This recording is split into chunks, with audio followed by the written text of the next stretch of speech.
پر مقصر کا منہ کالا کر رہی ہے. ورنہ یعنی خدا خود مان رہا ہے کہ یہ پہلے نور میں تھے. من النور الی الظلمات، نور میں بھی ہوتے اور پھر ظلمات میں چلے جاتے. یعنی عقیدے میں کمزور ہو جاتے، عقیدے میں متزلزل ہو جاتے، اور باعث نجات صرف اور صرف عقیدہ. لہذا انہوں نے یہ کہنا شروع کیا کہ کیسے ہو سکتا ہے مولا علی بے شک اللہ کے ولی ہیں لیکن ہے تو ایک، اور بندے ایک وقت میں پوری دنیا میں مرتے ہیں، تو اکیلا علی اتنی جگہوں پر کیسے پہنچ سکتا ہے؟ آپ نے اندازہ لگایا کہ یہ لوگ ایمان کے دعوے دار ہو کر اپنے آپ کو شیعہ کہلوا کر پھر ایسے فکرے کہہ کر اپنی نجس ولادت کا ثبوت دیتے ہیں کہ جب ملک الموت ایک ہو کے ہر جگہ پہنچ سکتا ہے. انہوں نے کبھی ملک الموت پر اعتراض نہیں کیا کہ وہ ایک ہے تو ہر جگہ کیسے پہنچے، حالانکہ ملک الموت تابع امر ہے اور علی اولی الامر ہے.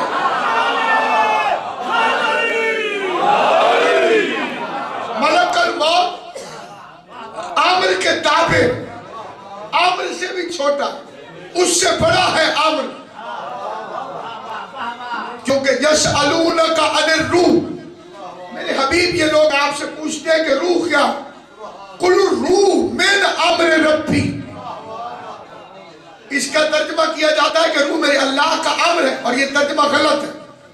قبلہ کعبہ تصدیق فرمائے من امر ربی، من دلیل قلت ہے، پورا امر نہیں، امر میں سے ہے، وہ امر میں سے ہے اور علی اولی الامر ہے.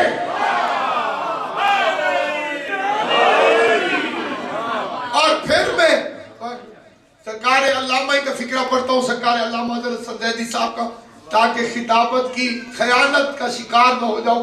اور یہ فکرہ ان کی عظیم ترین تقاریر کے فکروں میں، ہر فکرہ ان کا عظیم ہے، بڑا عظیم فکرہ ہے. وہ فرماتے تھے کہ موت امر ہے اور علی اولی الامر ہے. معلوم ہوا کہ علی امر کا مالک ہے. قبلہ فرماتے تھے یہ مسئلہ تو پٹواری بھی سمجھا سکتا ہے کہ مالک موقع پر موجود نہ ہو تو انتقال نہیں ہوتا. اگر مالک موقع پر موجود نہ ہو تو انتقال نہیں ہو سکتا. اس لیے اب پہلی اور بنیادی بات جو نور کے اندر ہے اور ظلمات میں نہیں جانا چاہتا، ان کے لیے طے ہو گئی کہ آخری وقت میں مولا علی آتے ہیں. اب مولا علی کا سامنا کیسے ہوگا؟ یعنی اس قابل انسان کیسے ہوگا کہ وہ مولا علی کے سامنے جائے؟ ایک تو ہے گناہ. مومن میں اور منافق میں ایک فرق ہے. منافق گناہ کرتا ہے، مومن سے ہو جاتا ہے. اگر بالکل ہی گناہ نہ ہو پھر تو معصوم ہے. جبلت ہے، بشریت ہے، فطرت ہے، انسان ہے، اس سے غلطی ہو سکتی ہے. لیکن مومن گناہ کے بعد اس پر شرمندہ ہو جاتا ہے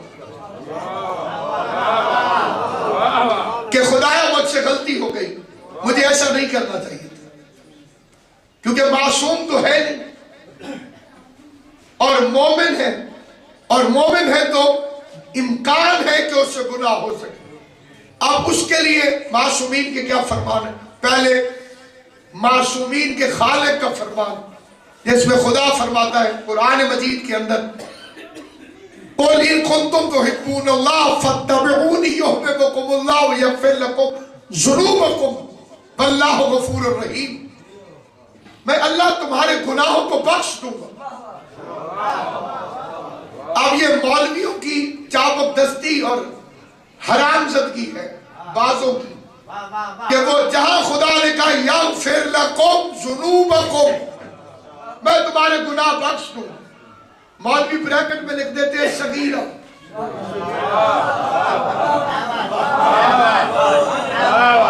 یعنی یہ لفظ اللہ بھول گیا، مولوی کو یاد ہے.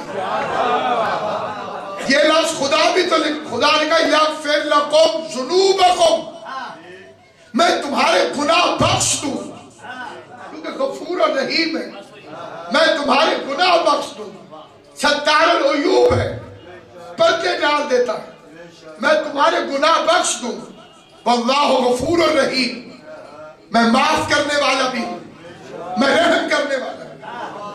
اور اس کے بعد سورہ بقرہ کی آیت جو آل محمد کے دشمنوں کو تباہ کر گئی، خدا نے فرمایا یبدل اللہ، میں بدل دوں گا مومن کے گناہوں کو نیکیوں میں۔ جو مومن کے سیئات ہوں گے انہیں میں حسنات بنا دوں، اور جو منافقوں کے حسنات ہوں گے انہیں میں سیئات بنا دوں۔ یہ عادل خدا فرما رہا ہے کہ مومن کے گناہوں کو، یقیناً منافق کو اس آیت سے بھی تکلیف ہوتی ہے، حالانکہ تکلیف تب ہونی چاہیے تھی اگر روایت ہوتی۔ یہ بھی معلوم ہے کہ قرآن کی آیت ہے لیکن اسے اندر سے آگ لگ جاتی ہے کہ یہ کیا ہو رہا ہے۔ یہ تو دنیا میں ہے، آخرت میں جب پریکٹیکلی ہوگا تو پھر کتنی آگ لگے گی۔ اللہ فرماتا ہے میں مومن کے گناہوں کو نیکیوں میں بدل دوں۔ پانچویں امام نے جب یہ آیت ایک شخص کے سامنے پڑھی تو اس نے اپنے رخساروں پہ پیٹا اور کہا مولا میں نے کئی دفعہ قرآن پڑھا لیکن مجھے ایسا لگ رہا ہے کہ یہ آیت آج نازل ہوئی۔ خدا فرما رہا ہے میں مومن کی نیکیوں کو خدا بہانے سے معاف کرتا ہے، صرف اس لیے کہ اس نے مومنوں کو بخشنا ہے، ورنہ اسے بہانے سے بخشنے کا شوق نہیں۔ وہ بالکل اسی طرح جس طرح سے جھنگ کے علاقے میں وہ ایک مومن تھا جی، ٹریفک میں اس نے نیت کی ہوئی تھی کہ مولوی کا چلان کرنا، اس نے اس کو روک کے پوچھا کاغذ پورے، ہر چیز پوری۔ اس نے کہا میں نے کئی دفعہ کوشش کی ہے تجھے پکڑنے کی، پکڑا کیوں نہیں جاتا؟ مولوی نے کہا اللہ میرے نام۔ اس نے چلان کر کے کہا ڈبل سواری چلان ہو۔ یعنی اس نے جیسے بہانے سے پھنسایا ایسے اللہ علی کے دشمنوں کو بہانے سے پھنسائے گا اور علی کے دوستوں کو بہانے سے معاف کرے گا۔ ورنہ یہ قرآن کی آیت کیوں ہے جس میں خدا فرماتا ہے، بندے نے حیران ہو کے کہا مولا کیسے کرے گا خدا ایسے؟ وہ عادل نہیں، اس نے قرآن میں کہہ دیا کہ میں مومنوں کے گناہوں کو نیکیوں میں بدل دوں اور منافقوں کی نیکیوں کو گناہوں میں بدل دوں۔ امام نے جو مثال دی ہے وہ اپنی جگہ پر اس لیے بھی بے مثال ہے کہ خود امام فرمایا، مولا نے فرمایا کہ پہلے کیا پوچھنا چاہتا ہے؟ اس کا مولا یہ گناہ نیکیوں میں کیسے بدلے؟ امام نے فرمایا شراب نجس ہے۔ اس نے کہا بے شک۔ امام نے فرمایا جس برتن میں ہو وہ برتن بھی نجس ہے۔ اس نے کہا بے شک۔ امام نے کہا اگر شراب والے برتن کو آگ پر چڑھا دو تو جب جوش جائے گا تو حکم طبعیت سے شراب سرکے میں بدل جائے گا، اور کیونکہ سرکہ پاک ہے برتن بھی پاک ہو جائے گا۔ فرمایا ہمارے دوستوں کے ظرف پاک ہیں، ہماری محبت کی گرمی گناہوں کو نیکیوں میں بدل دے۔ اس نے کہا مولا یہ بات میری سمجھ میں بالکل آ گئی، اب یہ سمجھائیے کہ آپ کے دشمنوں کی نیکیاں گناہوں میں کیسے بدلیں؟ امام نے فرمایا اگر کوئی ظرف نجس ہو اور اس میں تم پاک چیز ڈالو، نہیں سمجھ آئی انہیں آسان کر کے سمجھ، ایک برتن ہی نجس ہے اس میں پاک دودھ ڈال دوں، کیونکہ برتن نجس تھا دودھ بھی نجس ہو جائے گا۔ امام نے کہا ہمارے دشمنوں کے ظرف نجس ہیں، جب نیکیاں ڈلتی ہیں تو وہ گناہ بنتی جاتی ہیں۔ یہ ہے قرآن کی آیتیں۔ اور اب پانچویں امام کی حدیث پڑھتا ہوں۔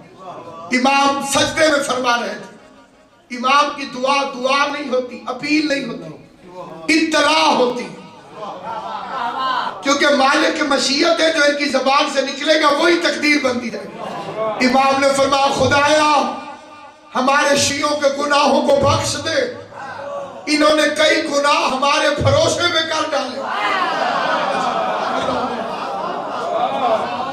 انہیں ہمارا بھروسہ تھا کہ ہم انہیں معاف کریں۔ اور یہ حدیث ہے پیغمبر اعظم کی صلی اللہ علیہ وآلہ وسلم، حضور فرماتے ہیں یا علی تیری محبت وہ نیکی ہے جس کے ہوتے ہوئے گناہ نقصان نہیں پہنچاتے، اور تیرا بغض وہ گناہ ہے جس کے ہوتے ہوئے نیکیاں فائدہ نہیں پہنچاتی۔ اور پھر فرمایا پیغمبر اعظم نے کہ حب علی تاکل الذنوب، علی تیری محبت گناہوں کو ایسے کھا جاتی ہے جیسے سوکھی لکڑیوں کو آگ، سوکھی لکڑیوں کو جیسے آگ کھا جاتی ہے، علی تیری محبت اسی طرح۔ اب یہ تو ہے اعمال کی حد کہ اگر اعمال میں کوئی کمی بیشی غلطی سے ہو جانے والے گناہ جس پہ انسان شرمندہ ہو توبہ کر لے، توبۃ النصوح کر لے، نصیحت والی توبہ کر لے، لیکن کس کو علی اپنے سامنے نہیں آنے دیں جس کا عقیدہ خراب۔ پوری کائنات میں غیرت کا مرکز ہوتی ہے بیٹی، پوری کائنات آدم و عالم کے اندر غیرت کا مرکز بہن نہیں، غیرت کا مرکز بہن بھی بعد میں ہے، غیرت کے لیے بیوی بھی بعد میں ہے۔ طے شدہ اصولوں میں پہلا مرکز ہے بیٹی۔ اب اپنے دماغ سے اور اپنی عقل سے سوچ کے بتا کہ علی فرمائے کہ ہماری بیٹیاں ہمارے بیٹوں کے لیے، کچھ بے غیرت اور نجس کتے یہ بکواس کرتے ہیں کہ بی بی زینب کی شادی غیر سید سے نہیں ہوئی، اس کی سیادت پر اعتراض کر رہے ہیں عبداللہ ابن جعفر طیار کی کہ جس کا شجرہ قرآن میں لکھا ہوا، باقی سادات کا شجرہ کاغذوں پہ ہے، اور عبداللہ ابن جعفر طیار کے سید ہونے کا شجرہ قرآن میں ہے۔ ان اللہ اصطفیٰ آدم و نوحا و آل ابراہیم و آل عمران، ہم نے عمران کی ساری اولاد کو چن لی۔ یہ جو جاہلانہ فکرہ مشہور ہوا کہ اولاد فاطمہ سید ہے، تو خود حضور اولاد فاطمہ نہیں ہے، اس کا مطلب یہ کہ تم پیغمبر اعظم کو بھی سید نہیں مانتے۔ 7 ہستیوں کو نبی نے سید کہا، 7 ہستیوں، امیر حمزہ کو سید کہا کہ تو سید الشہداء ہے، پیغمبر نے حضرت عمران کو سید کہا، حضرت ابو طالب کو، حسن اور حسین کو سید کہا، الحسن والحسین سیدہ شباب اہل الجنہ، امیر المومنین کو سید کہا، یا علی انت سید العرب والعجم، سید کونین کو سید کہا، انت سیدۃ النساء العالمین، اور ابو طالب کو خدا نے بھی سید کہا، ابو طالب کو مصطفیٰ نے بھی سید کہا، تو ابو طالب کی ساری اولاد سید ہے۔ اور جو جہالت کا بہانہ بنایا جاتا ہے کہ مولا غازی اپنے آپ کو غلام کہتے تھے، تو یہ عزت عباس کا اور معرفت عباس کا اور امامت کی عظمت کو عباس کے سمجھنے کی دلیل ہے کہ کبھی بھی کوئی عرفان رکھنے والا، بڑی توجہ چاہتا، معرفت رکھنے والا حجت کو رشتے سے نہیں بلائے گا۔ توجہ ہے، جس کے پاس معرفت ہوگی وہ حجت کو رشتے سے نہیں بلائے گا۔ صرف غازی حسین کو مولا نہیں کہتے تھے، چچا ہو کے ابو طالب بھی مصطفیٰ کو مولا کہہ کے پکارا، اور کیونکہ عباس اپنے زمانے کا ابو طالب ہے اس لیے وہ حجت کو رشتے سے نہیں پکار سکتے، رشتے سے نہیں پکار۔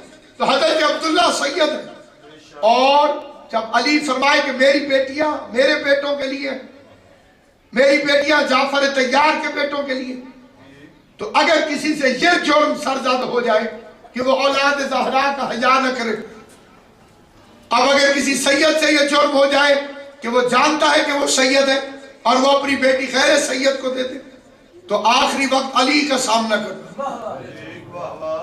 علی کے غضب کا شکار ہوگا وہ نجس بے غیرت جس نے زہرا کی بیٹیوں کا حیا نہیں کیا۔ یہ عقیدہ جذبات نہیں، یہ عقیدہ مخالفت نہیں، یہ خوشنودی شہزادی کون ہے؟ جو غیرت کمیوں کو بھی ہوتی ہے وہ غیرت علی جیسے امام غیورین کو نہیں ہوگی۔ ایسا شخص اس وقت سے توبہ کرے جب آخری وقت میں علی کے سامنے جائے، کیونکہ دنیا سب کچھ نہیں ہے۔ دنیا میں فرعون کی بھی عزت تھی، وہ کتے بے غیرت بھی تو تھے جو فرعون کو خدا کہہ دیتے تھے، خوش آمدید ٹولو۔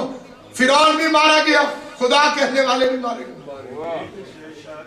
دونوں مارے گئے۔ اس دربار کی عزت کی قسم کھا کے کہتا ہوں جو حیا زہرا نہ کرے اور پھر بندے کہیں جی یہ عالم دین ہے، وہ بھی مارا گیا، خوشامد کرنے والے بھی مارے گئے، اس لیے کہ سال نبی کی اونٹنی کے پاؤں 4 لوگوں نے کاٹے تھے، اللہ نے پوری قوم کو غرق کر دیا۔ چھٹے امام سے بندے نے کہا مولا ان کا کیا قصور تھا؟ فرمایا یہ چپ بھی تھے اور راضی بھی تھے۔ جو ظلم پہ راضی ہو جائے اس پر بھی لعنت ہوتی ہے۔ لعن اللہ امتن قتلت کا، اے حسین ان پہ لعنت ہو جنہوں نے آپ کو قتل کیا۔ لعن اللہ امتن ظلمت کا، اے مولا ان پہ لعنت ہو جنہوں نے آپ پہ ظلم کی۔ لعن اللہ امتن سمعت بظالم فرضیت پہ، خدایا ان پہ بھی لعنت بھیج جو حسین کے قتل کا سن کر اس پر راضی ہوگا۔ اس لیے سامعین گرامی، اس زمانے کا سب سے بڑا امتحان آنے والی نسلوں میں کیا ہوگا کیا نہیں ہوگا، ہر بندہ اپنے اعمال کا اپنے مقام پر جواب دے، اور اس بندے کو 3 عقیدوں کے ذریعے سے آزمایا جا رہا ہے اس زمانے کے اندر۔ امیر المومنین کی ولایت، عزاداری حضرت امام حسین، اور ان دونوں سے افضل غیرت سادات، حرمت سادات، عزت سادات، عظمت سادات۔ لوگ مثال دیتے ہیں کہ جناب ایران والوں کو نہیں پتہ، آپ کو پتہ۔ میں ممبر پر تفصیل سے یہ بات عرض نہیں کروں، ایسے بندے سے میری گزارش ہے کہ وہ قرآن پر ہاتھ رکھ کے کہے کہ وہ ایران والوں کے ہر عقیدے کو مانے گا۔ پیغمبر نے کہاں فرمایا ہے کہ تم ایران کی اطاعت کرو؟ کیا ایران میں عارفین موجود نہیں ہیں؟ عارف موجود ہے، صاحبان عقیدہ موجود ہے۔ کسی کے غلط عقیدے کو بنیاد بنا کر اگر انسان مثال دے کہ جناب ایران ہمارے لیے انقلاب ایران آل محمد کی عطیوں میں سے ایک عطیہ، ایران کشور امام رضا ہے، ہم علماء کے مخالف نہیں، لیکن اگر کوئی شیعہ عالم کہے کہ حضور کی 4 بیٹیاں، ایک بندہ بتائیں جو کہے کہ ہاں ٹھیک ہے 4 بیٹیاں ہیں تو پھر سید زادی سے شادی جائز ہے، اور اگر ایک زہرا ہے تو رحمت للعالمین ذلیل کر کے لوگوں کو کیوں بھگاتے رہے دروازے سے؟ پیغمبر رشتے لے سکتے تھے، پیغمبر نے انہی لوگوں سے رشتے لیے ہیں کہ جب انہوں نے سیدہ کے رشتے کی بات کی پیغمبر کے چہرے پہ غضب آ گیا، غضب آ گیا۔ امام حسن سے رشتہ مانگا تھا ایک ملعون نے، روتا رہا پوری رات میرا مولا، پوری رات میرا امام روتا۔ اور بنی امیہ کے ان بے غیرتوں نے یہ بھی پیغام دیا کہ اگر آپ یہ رشتہ قبول کر لیں تو ہم بنی ہاشم کے سارے قرضے اتار دیں۔ میرے امام حسن کی چیخ نکل گئی۔ اس دربار کی عزت اور عظمت کی قسم، جلالت والا دربار ہے، عظیم ترین سید کا دربار ہے، اس کی عزت کی قسم کھا کے کہتا ہوں امام حسن کی چیخ نکل گئی اور رو کے کہا ہماری بیٹیاں اپنے والدین کے قرضے نہیں اٹھائیں۔ جناب سیدہ زہرا کی خوشنودی کی خاطر انسانوں کی غیرت کو سوال ہے کہ دنیا کے کتے بن کر اس کی ہڈی پہ گرنے والوں کے پیچھے نہ گرو۔ اس عقیدے کا تحفظ کرو جس کے بغیر نجات ناممکن ہے. خواہش نجات ہو تو ساری زندگی زندہ نہیں رہنا، کروڑ سال بھی زندگی ہو بالآخر موت ہے. اور اگر موت ہے تو اس کا حیا کرو جو دربار میں 4 گھنٹے کھڑی. قتل حسین پر ہم اتنا نہ روتے جتنا چادر زینب. جس گھر کا پردہ مٹیوں میں بٹھا کے رلا گیا، اور جو گستاخی شمر و یزید کی جرات بھی نہ ہوئی. صرف ایک روایت ملی کہ کسی بے غیرت نے بازار میں ایک فکرہ کہا، دربار میں پورے رستے سید سجاد صابروں کا سلطان ہوا، ایک ہی دفعہ سید سجاد کو جلا لایا. جب ایک بے غیرت نے کہا کہ میرے گھر میں کوئی کنیز نہیں ہے، روایت کے فکرے ہیں کہ میری بی بی سکینہ تڑپ گئی اور تڑپ کے پوچھا بھیا سجاد کیا محضر نامے میں یہ بھی لکھا ہوا؟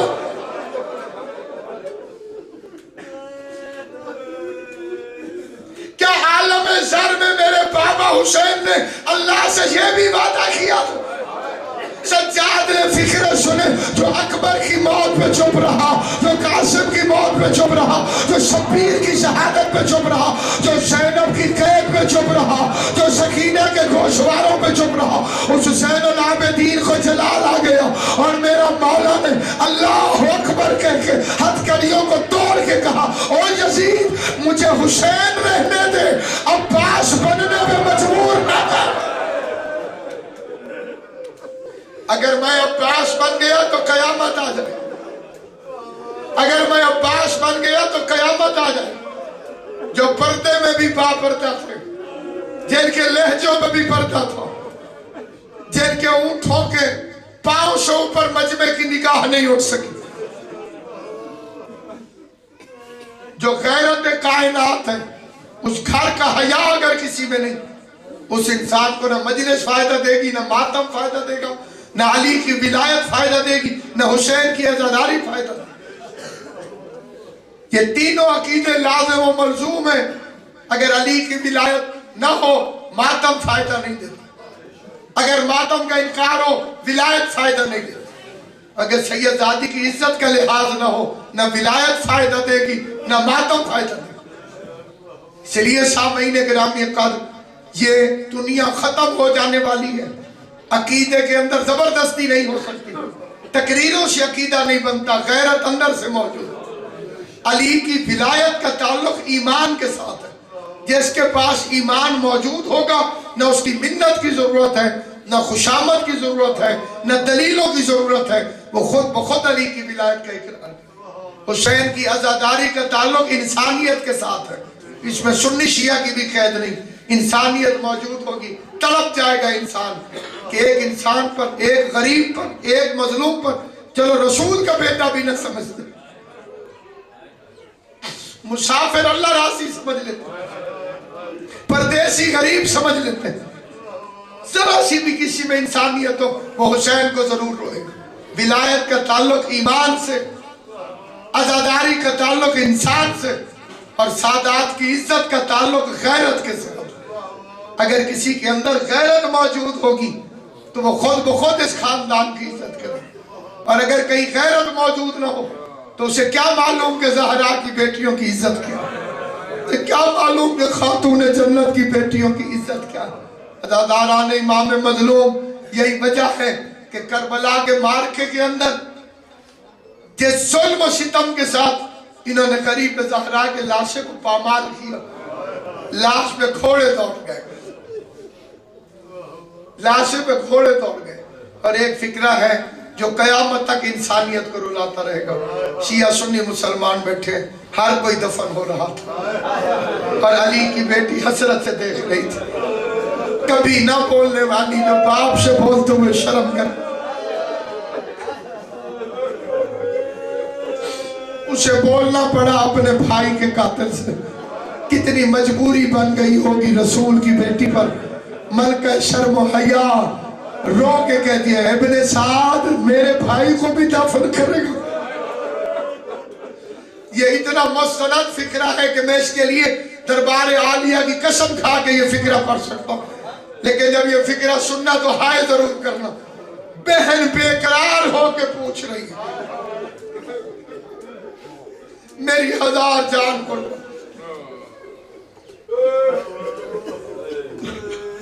جو لوگ واقف ہیں وہ واقف ہیں, بچوں کو معلوم نہ ہو تو ثقافت کا طریقہ یہ بہت سجاتا ہے.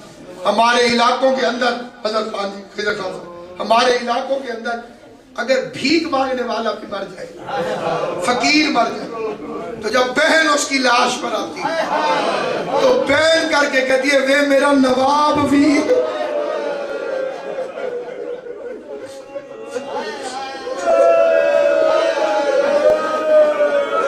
ساری کائنات کا بادشاہ تھا حسین ابن علی, اور زینب رو رو کے مدینے کی طرف رخ کر کے کہتی نانا آپ پر ملائکہ نے درود بھیجا, اور یہ آپ کا بیٹا حسین کربلا کی ریت میں بے کفن پڑا ہوا. آواز دے کے کہتی ہے عمر ابن سعد کیا میرے بھائی کو بھی دفن کرے گا؟ اس کتے کے بچے نے جو جواب دیا ہے قیامت تک شیعہ روتے رہے, زینب کے درد کی قیمت نہیں ہے.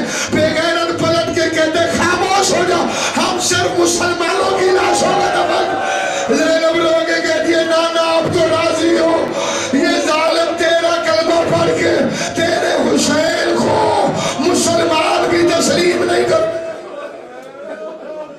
علی کی بیٹی قید ہو کے چلی گئی. بڑے سمجھدار حضرات سادات و غیر سادات تشریف فرمائے. میں آپ سے پوچھتا ہوں, میت کے وارثوں سے پوچھتا ہوں, دیاز خان صاحب کے رشتہ داروں سے پوچھتا ہوں, کوئی گھر ایسا نہیں جو ملک الموت سے دور ہو. میت کے وارث کھانا کب کھاتے؟ جب لاشا دفن ہو جائے. اب سوچنا زینب کب تک بھوکی رہی, اب سوچنا زینب کب تک پیاسی رہی.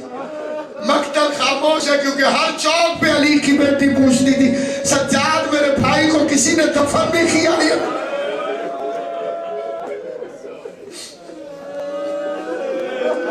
عیسائیوں میں اور بنو اسد میں جنگ ہونے لگی. عیسائی کہتے تھے ہم دفن کریں گے تو ہم نے مارا ہے, بنو اسد کہتے تھے ہم دفن کریں گے ہمیں وصیت ہے حسین ابن علی.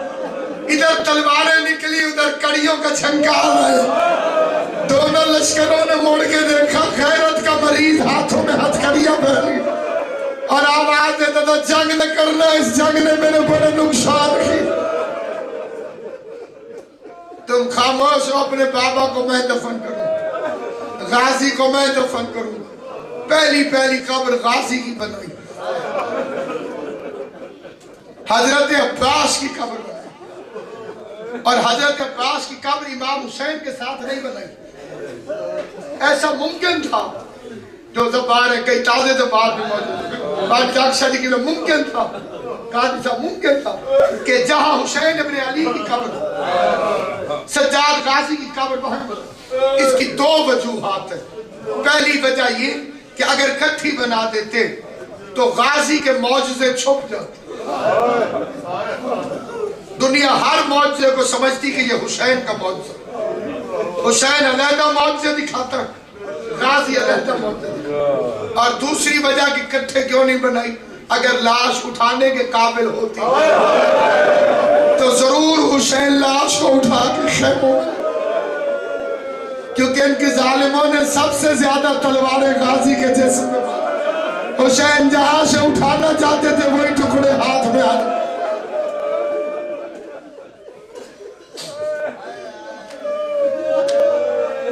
اور غازی کی قبر بنانے کے بعد مقتل کہتا ہے کہ میرے مولا سید سجاد نے اپنی انگلی سے عباس کی قبر پہ ایک سطر لکھی. سطر لکھنے والا کون ہے؟ زین العابدین امام. اور اب کیا سطر لکھی سجاد نے؟ یہ اس ماسکی کی قبر ہے جو دریا کے کنارے پیاسا مارا. تیری وفا میں ساری کائنات, تیری وفا میں ساری کائنات. آغا خامدی میر مونس کے ایک مرثیے کا مصرع ہے, اور جو سنے گا اس کے دل میں سے ہائے نکلیں گے. میر مونس ڈاکٹر صاحب وہ فرماتے ہیں وفا عباس کا ہے, وہ فرماتے ہیں مشک دانتوں میں رہی اور ہونٹ پیاسے رہ گئے. دانتوں میں نہیں اور ہونٹ پیاسے رہ گئے. میرے مولا نے لکھا یہ اس معاشقی کی خبر ہے. یہ اس معاشقی کی خبر ہے جو دریا کے کنارے پیاسا مارا گیا اور پھر حسین کی قبر کو دفن کر دیا. مقتل نے بڑا عجیب فکر لکھا. بڑی دور دور سے سجاد کو ٹکڑے اٹھا کے میرا مولا حسین ابن علی کی لاش کو ترتیب دیتا بھائی ٹکڑا کہیں سے اٹھا گھوڑوں کے شبوں نے ٹکڑوں کو بڑے دور دور کافی دیر لگ گئی حسین کی لاش کو ترتیب دے. کل چشم کا جتنا حصہ میرے مولا سجاد کو ملا. جب اسے جوڑ لیا تو بنو اسد کے لوگ رونے لگے اور رو کے کہنے لگے مولا ہم کئی دفعہ تیرے بابا حسین کو ملے تھے. یہ آخری ذکر. ہم کئی دفعہ تیرے بابا حسین کو ملے تھے. ہم نے تیرے بابا حسین کی زیارت کی تھی. سجاد فرماتے پھر کہنا کیا چاہتے ہو؟ کہ مولا یہ جو سینے پہ گوشت کا ٹکڑا ہے حسین کے سینے پہ یہ گوشت کا ٹکڑا نہیں تھا. رو کے فرمایا یہ گوشت کا ٹکڑا نہیں میرا بھائی علی ہے. جب شام غریبہ میں گھوڑے دوڑنے لگے تو میرا بھائی علی اصغر میرے بابا کے سینے پہ تھا. مشرق کے گھوڑے مغرب کو دوڑ گئے, مغرب کے گھوڑے مشرق کو دوڑ گئے. اصغر کا دفینہ حسین کا سینہ بن گیا. قیامت والے دن حسین اس عالم میں اپنی قبر سے بے کفن اٹھے گا کہ علی اصغر گوشت بن کے حسین کے سینے کے ساتھ لگا ہوا.